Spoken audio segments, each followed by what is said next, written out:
السلام علیکم میرے دینی بھائیوں اور بہنوں، الحمدللہ رمضان کا بابرکت مہینہ آنے والا ہے۔ رمضان میں ہر عبادت کا ثواب کئی گنا بڑھ جاتا ہے، اسی لیے اس ماہ میں ہمیں صدقہ اور خیرات کا خاص اہتمام کرنا چاہیے۔ رمضان سے پہلے میں خاص طور سے اس چیز پر دھیان دلانا چاہ رہا ہوں کہ جیسے ہم رمضان کی تیاری میں کھانے پینے کا سامان لائیں گے، اس وقت ہم اپنے ان رشتہ داروں، دوستوں اور پڑوسیوں کو بھی یاد رکھیں جو مالی طور پر کمزور ہیں۔ حضرت عبداللہ بن عباس رضی اللہ تعالی عنہ فرماتے ہیں کہ نبی کریم صلی اللہ علیہ وآلہ وسلم کی سخاوت رمضان کے مہینے میں اور بڑھ جاتی تھی۔ آپ تیز ہواؤں سے بھی زیادہ بھلائی پہنچانے میں سخی ہو جایا کرتے تھے۔ پیارے نبی نے فرمایا، جس نے کسی روزے دار کو افطار کرایا تو اسے بھی اس روزے دار کے برابر ثواب ملے گا، بغیر اس کے کہ روزے دار کے ثواب میں ذرا بھی کمی کی جائے۔ اسی لیے ہمیں بھی چاہیے کہ اللہ تعالیٰ نے ہمیں بہت نوازا ہے۔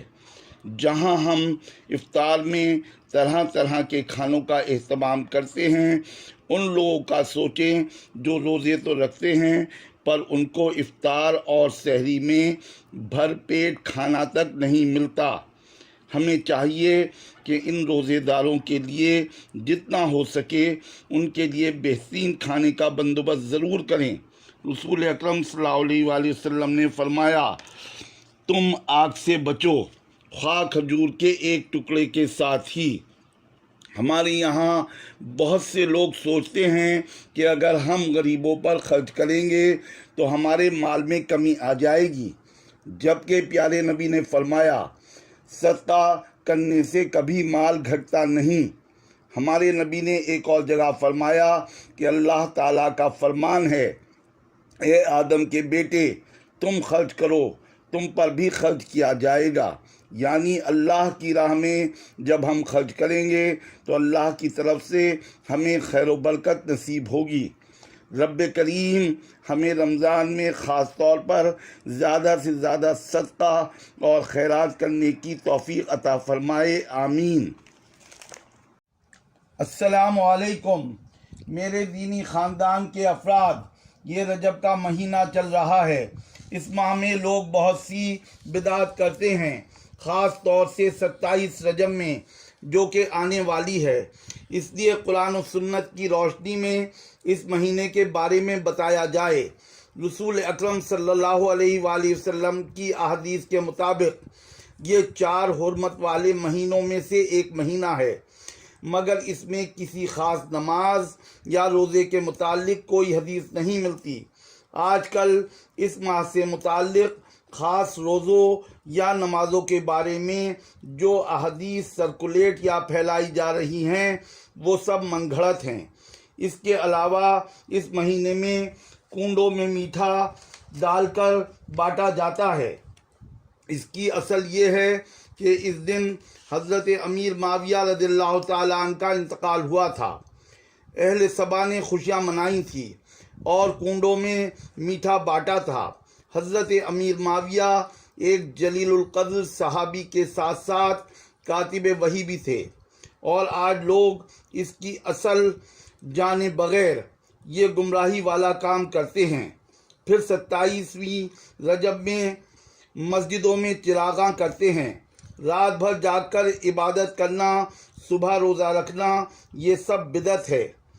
سب کانٹیننٹ یا بر صغیر کے لوگ یہ عبادات اس لیے کرتے ہیں کیونکہ وہ مانتے ہیں کہ 27 رجب کی رات میں پیارے نبی کو معراج ہوئی تھی۔ امام نووی رحمۃ اللہ علیہ فرماتے ہیں کہ معراج کس تاریخ میں ہوئی، اس میں صحابہ اکرام میں تاریخ کو لے کر اختلاف تھا، اور نہ کسی صحابی سے یہ ثابت ہے کہ انہوں نے معراج کی رات کوئی خاص عبادت کی ہو۔ آخر میں درخواست کروں گا کہ ہمیں وہی عبادات کرنی چاہیے جو پیارے نبی نے ہمیں بتائی ہوں۔ ہمارے نبی نے فرمایا دین میں ہر نئی چیز بدعت ہے اور ہر بدعت گمراہی ہے اور ہر گمراہی جہنم میں لے جائے گی۔ اللہ تعالی ہمیں قرآن و سنت پر عمل کرنے کی توفیق عطا فرمائے، آمین ثم آمین۔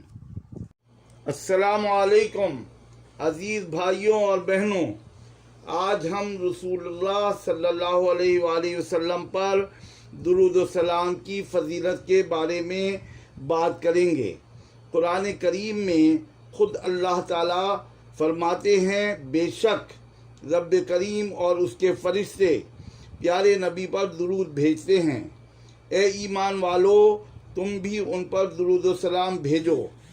اس آیت سے واضح ہے کہ درود و سلام کتنا اہم ہے۔ پیارے نبی نے بھی فرمایا ہے کہ جو شخص مجھ پر ایک مرتبہ درود بھیجتا ہے، اللہ رب العزت اس پر 10 رحمتیں نازل فرماتے ہیں۔ ایک اور جگہ ہمارے نبی نے اپنے صحابہ اکرام سے فرمایا، قیامت کے دن میرے سب سے زیادہ نزدیک وہ شخص ہوگا جو مجھ پر سب سے زیادہ درود پڑھنے والا ہوگا۔ اس لیے ہمیں چاہیے کہ پیارے نبی پر پابندی سے درود و سلام بھیجنے کی عادت بنا لیں۔ چلتے پھرتے، سفر میں، گھر یا آفس میں جب بھی خالی ہوں تو اللہ کا ذکر اور پیارے نبی پر درود و سلام بھیجتے رہیں۔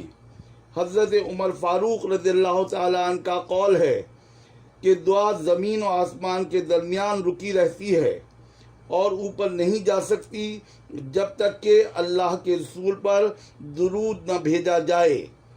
ایک حدیث کا مفہوم ہے کہ جو انسان دعا مانگنے کے بجائے رسول اکرم صلی اللہ علیہ وآلہ وسلم پر درود و سلام پڑھتا رہے تو ہمارا رب اس کی ساری دینی اور دنیاوی فکریں اور ضرورتیں پوری کر دے گا اور اس کے گناہوں کو معاف فرما دے گا۔ اور رسول اکرم صلی اللہ علیہ وآلہ وسلم نے فرمایا، اس کی ناک خاک آلود ہو جس کے سامنے میرا ذکر ہو اور وہ مجھ پر درود نہ پڑھے۔ جمعے کے دن درود و سلام پڑھنے کی خاص فضیلت بتائی گئی ہے۔ ایک اور جگہ پر ہمارے نبی نے فرمایا، مجھ پر درود پڑھو، تم جہاں کہیں بھی ہو تمہارا درود و سلام مجھے پہنچ جاتا ہے۔ اللہ سے دعا ہے کہ اللہ تعالی ہماری زبان کو رب کے ذکر اور درود و سلام سے تر رکھے، آمین۔ السلام علیکم میرے دینی بھائیوں اور بہنوں، الحمدللہ رمضان کا بابرکت مہینہ آنے والا ہے۔ رمضان میں ہر عبادت کا ثواب کئی گنا بڑھ جاتا ہے، اسی لیے اس ماہ میں ہمیں صدقہ اور خیرات کا خاص اہتمام کرنا چاہیے۔ رمضان سے پہلے میں خاص طور سے اس چیز پر دھیان دلانا چاہ رہا ہوں کہ جیسے ہم رمضان کی تیاری میں کھانے پینے کا سامان لائیں گے، اس وقت ہم اپنے ان رشتہ داروں، دوستوں اور پڑوسیوں کو بھی یاد رکھیں جو مالی طور پر کمزور ہیں۔ حضرت عبداللہ بن عباس رضی اللہ تعالیٰ عنہ فرماتے ہیں کہ نبی کریم صلی اللہ علیہ وآلہ وسلم کی سخاوت رمضان کے مہینے میں اور بڑھ جاتی تھی۔ آپ تیز ہواؤں سے بھی زیادہ بھلائی پہنچانے میں سخی ہو جایا کرتے تھے۔ پیارے نبی نے فرمایا، جس نے کسی روزے دار کو افطار کرایا تو اسے بھی اس روزے دار کے برابر ثواب ملے گا، بغیر اس کے کہ روزے دار کے ثواب میں ذرا بھی کمی کی جائے۔ اسی لیے ہمیں بھی چاہیے کہ اللہ تعالیٰ نے ہمیں بہت نوازا ہے۔ جہاں ہم افطار میں طرح طرح کے کھانوں کا اہتمام کرتے ہیں، ان لوگوں کا سوچیں جو روزے تو رکھتے ہیں پر ان کو افطار اور سحری میں بھر پیٹ کھانا تک نہیں ملتا۔ ہمیں چاہیے کہ ان روزے داروں کے لیے جتنا ہو سکے ان کے لیے بہترین کھانے کا بندوبست ضرور کریں۔ رسول اکرم صلی اللہ علیہ وآلہ وسلم نے فرمایا،